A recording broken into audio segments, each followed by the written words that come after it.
दर्शकबिन एउटा मजदुर रामदेव शाहको श्रीमती प्रमिला शाहको निधन हुन्छ। तर पैसा अभावका कारण उनको शव अहिलेसम्म उठ्न सकेका छैन। पैसा नभएर हो। पैसा त छँदै छैन सर, एक पैसा छैन। लास जलाउनको लागि मात्रै 7,000 रुपियाँ लिन्छ चिट्टामा जस्तै, उहाँहरूसँग त्यो पैसा पनि छैन। अब झन् क्रिया खर्चको त कुरै छोडौँ। एउटा व्यक्ति जसले नागरिकता राखेर औषधि उपचार गर्न पर्ने अवस्था देशमा सिर्जना भएको छ र नागरिकता राखेर श्रीमतीलाई बचाउँछु भन्ने अभिलाषा राखेका व्यक्ति जसले आफ्नै श्रीमती गुमाए, श्रीमती मात्र गुमाएनन्, श्रीमतीको अन्तिम संस्कार गर्न समेत उनलाई समस्या। त्यहाँ पैसा डक्टरले अब पैसा चाहियो आइसियुमा राखौँ भन्थे, बात थियो होला सायद। अब आइसियुमा राख्ने पैसा भएन, त्यही त हो नि प्रब्लम। मजदुरले श्रीमती गुमाउँदा लास नउठे पछाडि हामी यहाँ रिपोर्टिङ गर्न आएका थियौँ र फेवा टेलिभिजनको तर्फबाट हामीले 4,000 रुपियाँ र यो कार्यक्रममा उहाँको अन्तिम संस्कार गर्नको लागि मैले प्रदान गर्दैछु। नागरिकता राखेर औषधि दबाई गर्नुभएको श्रीमतीको वडा छ घर यहाँ सरेको फर्केको छैन, कसैले भन्नुभयो त्यो उहाँले पनि फिर्ता लिनु होला। त्यो मैले भने मेरो आफ्नो जिम्मेवारी पनि हो यो।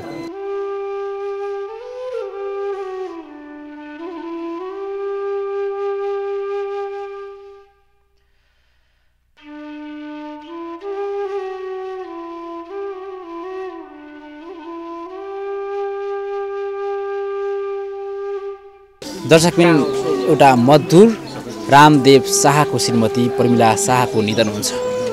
तर पैसा अभावका कारण उनको शव अहिलेसम्म उठ्न सकेका छैन। गए राति 12 बजे निधन भएकी प्रमिलाको शव अहिले म यो बोलिरहँदाखेरि करिब 9-10 भइसकेको छ बिहान, अहिलेसम्म उहाँको शव उठ्न सकेका छैन। पैसाको अभावले गर्दाखेरि यसरी मजदुरको शव उठ्न नसकेर हामीलाई फोन आइसके पछाडि हामी आछौँ। पोखरा 17 छोरे पटनको दृश्य हो यो र यसरी लकडाउनले गर्दाखेरि मजदुरहरूले काम गर्न पाएका छैनन्। काम नगरे पछाडि उनीहरूको आम्दानीको स्रोत हुँदैन र ओडाबाट पाएका राहतले पनि कति दिन ज्यान धान्छ र धानिन्छ।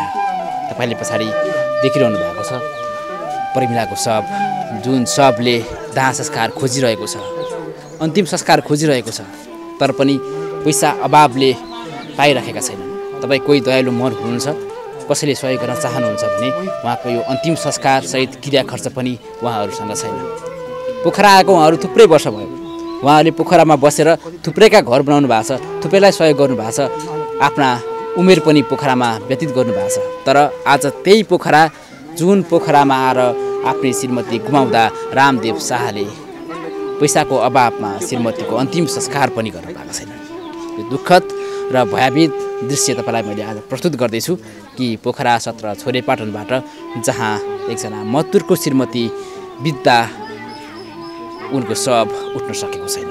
कारण उनीसँग पैसा छैन र पैसा अभावका कारण अन्तिम संस्कार पनि गर्न पाएका छैनन्। अबको यो दृश्य हेर्नुहोस्।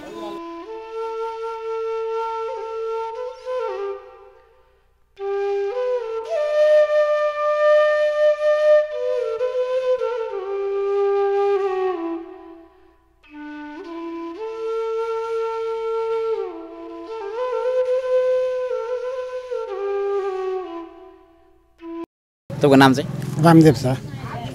कहाँबाट आउनु भएको? लानबाट। लानबाट? हजुर। त्यहीँ अब श्रीमतीको मृत्यु भएको छ, के कारणले भएको? यो डोन्डिसबाट सर। डोन्डिसबाट? हजुर। पहिलेदेखि नै बिरामी हुनुहुन्थ्यो कि पछि? पहिलादेखि छुट्टिएको थियो, फेरि भएको। फेरि भयो? हजुर। उपचार कहीँ गराउनु भयो कि घरमै? गरेको सर। कहाँ कहाँ लानु? नमस्तेमा जाँदा 1 लाख खर्च गरेँ, 1.5 लाख। त्यसको बाद गण्डकीमा गएँ, गण्डकीमा गरेँ, फेवा सिटीमा पनि गरेँ, कहीँ उपचार भएन। लास्टमा अब डाक्टरलाई पठाइदियो। कुन हस्पिटलबाट हो त्यो चाहिँ तपाईँले लास्ट टाइम? अहिले ल्याएको गण्डकीबाट। हजुर। कहिले ल्याउनु भयो? अस्ति ल्याएको, 4 दिन भयो। डक्टरले के भनेर पठायो त गण्डकीबाट? त्यो डाक्टरले भनेको कि अब यसको केही उपाय छैन, अब यसलाई राखे पनि 1 महिना पनि जिन सक्छ, 6 महिना पनि जस्मिन्छ, अहिले पनि जान सक्छ। त्यो भनेपछि मलाई डर लाग्यो। अब होस्, अब त्यसलाई उपाय कोही छैन भने के गर्ने, अब घरैमा जाँदा राख, त्यस्तो गरेर पठाइदियो। बोल्न सक्ने, खान सक्ने, हिँड्न सक्ने हुनुहुन्थ्यो कि सिरियस चाहिँ हुनुहुन्थ्यो? सिरियस न थियो। पहिले एकचोटि लिएर गएको, ठिक खाना खायो, त्यसको बाद फेरि लिएर आज ल्याएको, फेरि भोलिपल्ट गएको। त्यहाँबाट डाक्टर बस्दै गरेन। कति वर्षको हुनुहुन्छ? यो 36 वर्ष छ। 36 वर्ष? हजुर। नाम चाहिँ के हो? उसका नाम पर्मिला देवी। प्रमिला यादव। हजुर पर्मिला। के गर्नुहुन्थ्यो उहाँले? के गर्थ्यो घरैमा बस्थ्यो। के गर्थ्यो तपाईँको श्रीमती? हजुर। तपाईँ चाहिँ के गर्नुहुन्छ? म यहीँ लेबरको काम गर्थेँ सर। यो लकडाउनको बेलामा अस्पताल लान ल्याउन सहज भयो कि भएन? भयो त्यही एम्बुलेन्स बोलायो, एम्बुलेन्समा जायो, फेरि ल्यायो, फेरि एम्बुलेन्समा गयो, फेरि ल्यायो, त्यस्तै हो। लकडाउन पछाडि तपाईँले गण्डकी हस्पिटल लगेको? हजुर पहिले त गरेको थिएँ, अब पछि यही मेरो। अब यस्तो टाइममा केही छैन नि, कता पैसा नै कौडी, जता काम गर्ने ठाउँ पाउने, कोही दिने, यस्तो भयो, समस्या गाह्रो भयो। गण्डकी अस्पतालमा लगे पछाडि कति जति खर्च भयो? गण्डकीमा जाएर 40-45 हजार खर्च भयो। कति पैसा आफैसँग थियो कि खोजदाम गरियो? होइन अब साथीभाइसँग सहयोग मागेर साथी मागेर दियो, त्यही गरेर अगाडि यति खर्च भयो। अझै तिर्नै छ। त्यो बेलामा त खाना पर्यो होला होइन, बाहिर काममा पनि जानु पाइएन होइन, खर्च पनि कसरी धान्नु भयो त तपाईँले? अब त्यति अब यही साथीभाइसँग माग्दै चलाउँदै थियो, त्यसै गरेर। श्रीमती बित्नु भएको हिजो बेलुका कि अहिले बिहान? आज 12:40 रातिको? रातिको 12:40 बितेको। अहिले यहाँ करिब 9 बजे लागिरहेछ। यो 9 बजेको अवस्थासम्म तपाईँको श्रीमतीको शव उठ्न सकेको छैन। अब सबै अब साथीभाइसँग बोलायो, अब साथीभाइसँग यता सहयोग त 10, 20, 25 खोज्दै हिँडेको, त्यसै अनुसारले अलि भएको छ। त्यति अरू त सहयोग के छ? पैसा नभएर हो? पैसा त छँदै छैन सर, एक पैसा छैन। पैसा उठाउँदै हुनुहुन्छ तपाईँ, कोहीसित सहयोग माग्दै हुनुहुन्छ उठाउनु पर्यो लास भनेर? हजुर त्यही त, लास उठाउने स्थिति छैन। पैसाको अभावले लास उठ्न सकेको छैन। छैन, पैसाको अभावले त उठाउन सकेको छैन। के गर्नु अब, त्यही हो। को हुनुहुन्छ घरमा चाहिँ? घरमा 2टा छोरा छ, म छु, त्यही परिवार छ। तपाईँहरू पहिलेदेखि नै यही टरामा बस्दै हो कि भाडामा हो कि? भाडामा हो सर, भाडामा बसेको। अब धेरै दिन बस्यो, करिब 15-16 वर्ष भयो यहाँ बसेँ छुटपाटमा। श्रीमतीलाई सबभन्दा पहिला चाहिँ नमस्ते बोलाउनु भएको थियो? हजुर पहिले योभन्दा पहिले नमस्ते मिलेर पहिला भने कति समय अगाडि? करिब 6 महिना पहिले सर, यो लकडाउनभन्दा पहिले हो, धेरै पहिला हो। रोग देखेको चाहिँ कति भयो? रोग देखेको त यो धेरै भयो नि, यो 1 महिना भयो। त्यहाँबाट रोग देखाएको त्यो हस्पिटलमा नमस्तेमा ठिक गरेर ल्यायो। त्यहाँबाट रोगी आउने बेलामा चाहिँ ठिक हुनुहुन्थ्यो? त्यहाँबाट रोगी भयो कि त्यो, त्यहाँ बचायो, धेरै मुस्किलले बचायो त्यहाँ पनि। अब कसरी लिएर जाने सोच्नु भएको छ त? अब लानु त पर्यो, दाह संस्कार त गर्नु पर्यो। अब त अब यहाँ अब सहयोग गरेँ कि अब कहीँबाट पाउँछु कि अब सहयोग भने पायो भने हुन्थ्यो कि सर, त्यति हो। अब कुनै उपाय छैन, अब उठाउनु, लास पनि उठाउनु गाह्रो छ। यहाँको समाजहरूले तपाईँलाई केही सहयोग उठाएर दिँदै हुनुहुन्छ? हजुर यहाँको समाजले पनि नगरेको होइन, गरिरहेको छ, उठाउँदैछ। त्यही स्थिति छ। लास यहाँको वडा अध्यक्ष आउनुभयो? थियो, वडा अध्यक्ष आएर अब 500 रुपियाँ दिएर गयो। वडा अध्यक्ष आउनुभयो, 500 रुपियाँ दिएर गइहाल्नु भयो? गइहाल्यो, त्यसको बाद कोही आएन, घरपट्टि आयो, घरपट्टि गइहाल्यो, मतलब बस्दै गर्नु। त्यही हो। छोराहरूले के गर्नुहुन्छ? छोराहरू एउटा घरै बस्छ, एउटा मैनापुरमा काम गरेको थियो, त्यति हो। लकडाउनले काम पनि गर्नु पाएको छैन, खानु त मुस्किल छ, काम त कामै छैन। ओडाबाट पाउने राहत चाहिँ पाउनु भयो? पाएको। जुन गण्डकी हस्पिटलमा आफ्नो नागरिकता राखेर तपाईँको 9,000 उधारो गरेर औषधि उपचार गरेर आउनुभएको रहेछ। तपाईँको नाम चाहिँ के? सर्वप्रथम त मेरो नाम राजन खड्का। म सारा फेवा टेलिभिजन प्लस कान्तिपुर मिडियालाई म सबैलाई नमस्कार भन्न चाहन्छु। र यो खास मैले नै हजुरहरूलाई यहाँ चाहिँ निम्ताएको हो, किनकि हामी जस्तो कयौँ मजदुरहरू, कोही 2 किसिमको मान्छे छ अहिले यहाँ, कोही हुँदा खाने र कोही हुने खाने। र उहाँहरू चाहिँ हुँदा खाने मान्छे भएको कारणले मैले जुन बिहान राहत उठाएको देखेँ 10 रुपियाँ 20 रुपियाँ, त्यो पछि मैले पनि केही सहयोग गरेँ आएर। र अब उहाँहरूले लासै उठाउन नसक्ने अवस्था भएको कारणले मैले मिडिया साथीहरूलाई इन्फर्म गरेँ। र वडाध्यक्षज्यूलाई पनि मैले बोलाएँ। वडाध्यक्षज्यू आउनुभयो, 500 रुपियाँ दिनुभयो, फेरि उहाँ निक्लिनु भयो। मैले उहाँलाई केसँग भनेको छु भने दाउरा भए तापनि व्यवस्था गरिदिनुहोस् लास जलाउनको लागि। उहाँको आफ्नो परिवारको लास पैसा नभएको, आर्थिक स्थिति नभएको कारणले गर्दाखेरि नउठेको हो नि? आर्थिक स्थिति कमजोर र उहाँसँग आर्थिक स्थिति पैसा कति पनि नभएको कारणले लास उठ्न नसकेको अवस्था भएको कारणले गर्दा मैले वडाध्यक्षज्यूलाई फोन गरेर 2 चोटि फोन गरेर बोलाएपछि मैले दाउरा भए तापनि व्यवस्था गरिदिनुहोस् भनेको थिएँ। अब उहाँले खोइ कतै पाएछु भनेर उहाँ निक्लिनु भएको छ। र मिडिया साथीहरूलाई मैले बोलाएको यही हो कि उहाँहरूलाई केही राहत होला, सहयोग होला। हामी जस्तो हजारौँ मजदुरहरू छन् यहाँ, र कोही पनि मजदुर मरेको अवस्थामा यसरी घरमै रहन लास रहन नपरोस्, जहाँ कि जो मरिहाले त्यसलाई उठाउन पाइयोस्। अहिले लकडाउनको अवस्थाले गर्दाखेरि पनि हामीलाई साह्रै समस्या भएको अवस्था छ।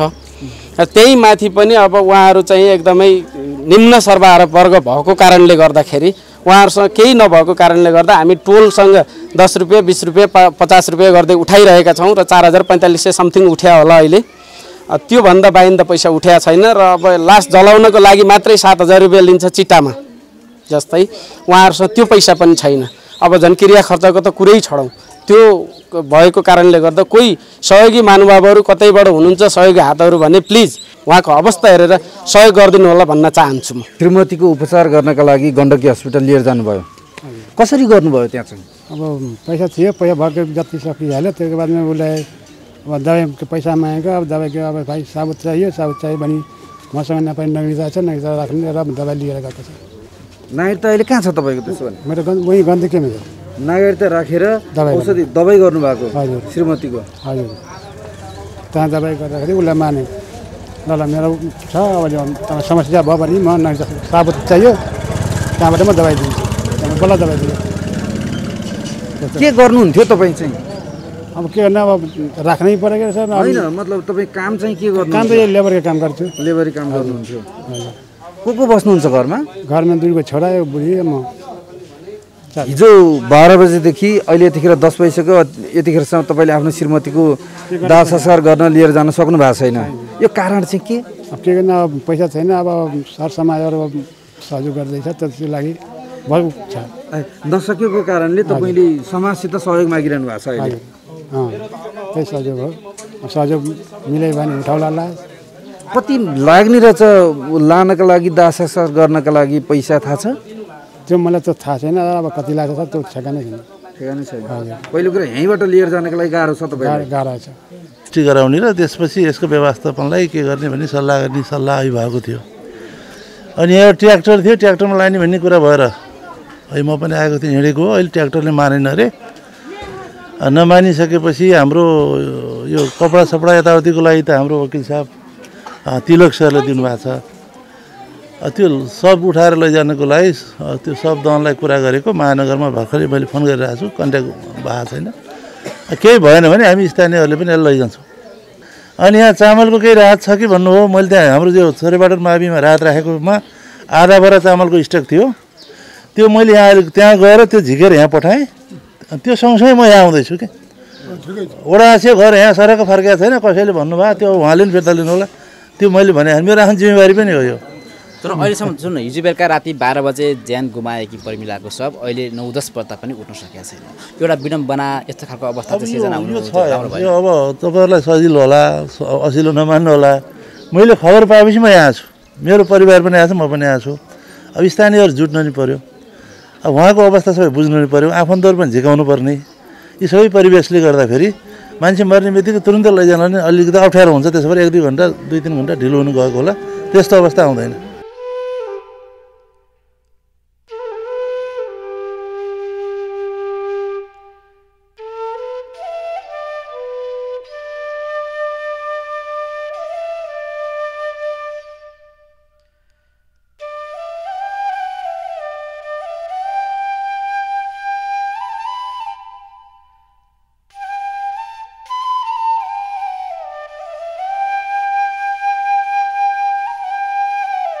उहाँको अवस्थाको बारेमा अमेरिकामा रहनुभएको साथी सरिता गुरुङलाई मैले जानकारी गराएको थिएँ र यो अवस्था उहाँले थाहा पाउने बित्तिकै सहयोग स्वरूप चाहिँ उहाँले 10,000 रुपियाँ पठाउनु भएको छ। उहाँ चाहिँ पहिला पोखराकै हो उहाँ, अनि अहिले चाहिँ अमेरिकामा हुनुहुन्छ। विभिन्न समाज सेवामा पनि उहाँ चाहिँ आबद्ध हुनुहुन्थ्यो, नेपाल छँदै पनि र अमेरिकामा रहेर पनि अहिले विभिन्न यस्तै दिनदुखीहरूको सहयोगमा उहाँ चाहिँ लागि परिराख्नु भएको छ। र उहाँको अवस्थामा मैले जानकारी गराइसकेपछि उहाँले 10,000 रुपियाँ चाहिँ अहिले हाललाई चाहिँ सहयोग गर्नुभएको छ। दिपकजी, तपाईँ आफैलाई पनि उहाँको अवस्था यो विषयमा यहाँ आएर तपाईँले त बुझ्नुभयो, हेर्नुभयो होइन? कस्तो लाग्यो तपाईँलाई चाहिँ यो? होइन, यो एकदम दुःखद अवस्था हो। अब अहिले लकडाउनको समय छ, अरू बेला जस्तो पनि भएन होइन।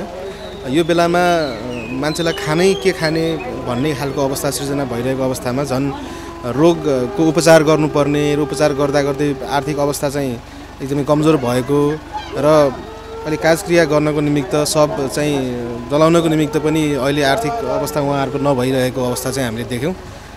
यो त त्यति धेरै ठुलो सहयोग त होइन, तर यसले केही सहयोग हुन्छ र अरू यहाँका समाजका स्थानीयले पनि सहयोग गरिराख्नु भएको छ। र फेरि पनि म के आग्रह गर्न चाहन्छु भने अलिकति सकेको साथीहरूले चाहिँ मन फुकाइदिनु भयो भने उहाँको जस्तो अब नागरिकता राखेर चाहिँ उहाँले उपचार गरिराखेको कुराहरू पनि आएको छ, ती कुराहरू उहाँको अवस्थालाई अलिकति थोरै भए पनि सहयोग हुन्थ्यो कि भन्ने चाहिँ मलाई लाग्छ। चाहिँ अमेरिकामा रहनुभएको साथी सरिता गुरुङ भन्ने साथीले पठाइदिनु भएको एउटा व्यक्ति जसले नागरिकता राखेर औषधि उपचार गर्नुपर्ने अवस्था देशमा सिर्जना भएको छ र नागरिकता राखेर श्रीमतीलाई बचाउँछु भन्ने अभिलाषा राखेका व्यक्ति जसले आफ्नै श्रीमती गुमाए, श्रीमती मात्र गुमाएनन्, श्रीमतीको अन्तिम संस्कार गर्न समेत उनलाई समस्या थियो। हामीले यो भिडियो प्रस्तुत गरिरहेका छौँ पोखरा महानगरपालिका वडा नम्बर 17बाट र मजदुरले श्रीमती गुमाउँदा लास नउठे पछाडि हामी यहाँ रिपोर्टिङ गर्न आएका थियौँ र फेवा टेलिभिजनको तर्फबाट हामीले 4000 रुपियाँ र यो कार्यक्रममा उहाँको अन्तिम संस्कार गर्नका लागि मैले प्रदान गर्दैछु र फेवा टेलिभिजनसँग जो आबद्ध हुनुहुन्छ, जसले यो भिडियो हेर्नु भएको छ, पक्कै पनि उहाँको यो दुःखमा तपाईहरूको सानो सहयोग प्राप्त भयो भने पक्कै पनि मलम लाग्नेछ र उहाँले अन्तिम संस्कार मात्रै होइन काजक्रिया पनि गर्नुहुनेछ। हामीले अपेक्षा राख्छौँ र तपाईँको सहयोगको पनि हामीले अपेक्षा राख्छौँ र फेवा टेलिभिजनबाट यो 4000 रुपियाँ म उहाँलाई प्रदान गर्छु, जसले आफ्नै श्रीमती बचाउनका लागि केही पनि कसुर बाँकी राखेन। इभन नागरिकता समेत उनले बन्दकी राखेर उपचारमा खटिरहे तर अन्ततः श्रीमती गुमाए। उहाँलाई म यो फेवा टेलिभिजनको तर्फबाट यो रकम हस्तान्तरण गर्छु। हुन्न यताउता हामी सक्दैनौँ यहाँ भन्नु हो, आइसम्म राख्नु हो, हामी पैसै भर्दैन भनेको अवस्था बरु मर्छ लैजाओस् भन्ने त्यसको धारणा तपाईँको त त्यो 9000 चाहिँ औषधिको बिल बराबरको हो कि तपाईँले क्यास लिनुभएको? होइन, औषधि पैसा क्यास लिएको त होइन नि? 9000 को औषधि भयो, त्यो पैसा सिद्धिएपछि पैसा नभएको बेलामा यो ल्याउने बेलामा पैसा थिएन हामीसँग। हजुर त्यसो गर्ने बेलामा चाहिँ हजुर नागरिकता छ भने नागरिकता राखिदिनु। त्यो भने 3 दिन अगाडि कुरा मात्रै होइन? हजुर त्यस पछाडि त्यहाँबाट फोन आएछ? आएन, फोनै आएन, हामी केही मतलबै गर्दैन, मतलबै छैन। नागरिक ल्याउनु पर्यो। कहिले डिस्चार्ज भएको छ यो अझ कति दिन भयो र उहाँले चाहिँ डिस्चार्ज गर्न मिल्दैन क्यास पैसा लिए भनेर सुरुमा के भन्नुभएको थियो? नागरिकता नै माग्नु भएको थियो कि अरू कुरा भन्नुभएको थियो? पैसै चाहियो, मान्छेले डिस्चार्जै गर्दैन, अब पैसा नभइकन त्यहाँ निकाल्नै मिलेन भनेर भेन्डरले राख्नुभयो नागरिकता। अब के भन्छ अब हामीले नि भएको पैसा नि सब सकाएर 40-50 थियो, हामीले 10-20,000 5,000 गर्दै दिएँ हस्पिटलमा। अब त्यहाँ पैसा डक्टरले अब पैसै चाहियो आइसियुमा राखौँ भन्थे, बात थियो होला सायद, अब आइसियुमा राख्ने पैसा भएन हामीसित, त्यही त नि प्रब्लम। दर्शकबिन तपाईँले दृश्यमा देखिरहनु भएको छ रामकुशप शाह र पर्मिला शाह जसको निधन भइसकेको छ र आफ्नो श्रीमतीलाई कुरेर बसिरहेका छन् रामकुशप शाह। यो कारुणिक दृश्य हामीले तपाईँलाई देखाइरहेका छौँ पोखरा महानगरपालिका वडा नम्बर 17बाट, जहाँ एकजना मजदुरको श्रीमती मृत्यु हुँदा अहिलेसम्म पनि शव उठ्न सकेको छैन। न त कुनै शव वाहनको सम्पर्कमा आएका छन् र न त यहाँ पैसाको अभावले गर्दा पनि यो अवस्था सिर्जना भएको हो र हिजो बेलुकी मध्यराति 12 बजे निधन भएकी पर्मिलाको शव अहिले 10 बज्दा समेत उठ्न सकेको छैन। यो विडम्बना मजदुरहरूले कहिलेसम्म भोग्ने? पैसाको अभावमा उहाँको शव उठाउन नसकेको हो र यति बेला केही सामाजिक व्यक्तित्वहरू, स्थानीयहरू र केही विदेशमा रहेका व्यक्तिहरूले सहयोग आउने क्रम जारी छ र तपाईँ पनि यदि सहयोग गर्न चाहनुहुन्छ भने तपाईँले तल देखिएको नम्बरमा सम्पर्क गर्न सक्नुहुनेछ।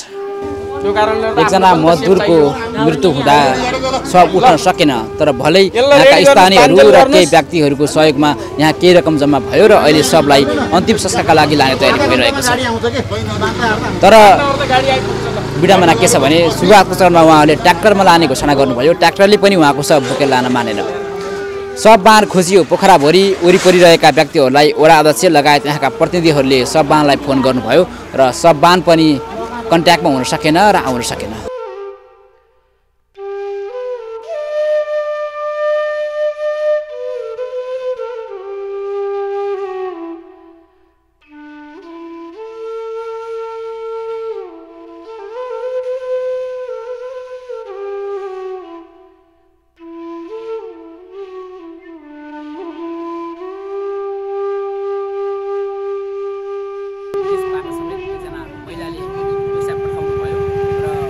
नेपाल टेलिभिजन स्वयंले यहाँ 4,000 रुपियाँ सहयोग गर्यो र केही रकम उठिसके पछाडि अहिले सबलाई अन्तिम संस्कारको रूपमा लाने क्रम छ र पोखराको रामघाटमा अन्तिम संस्कार गरिने पनि पारिवारिक स्रोतले हामीलाई बताए।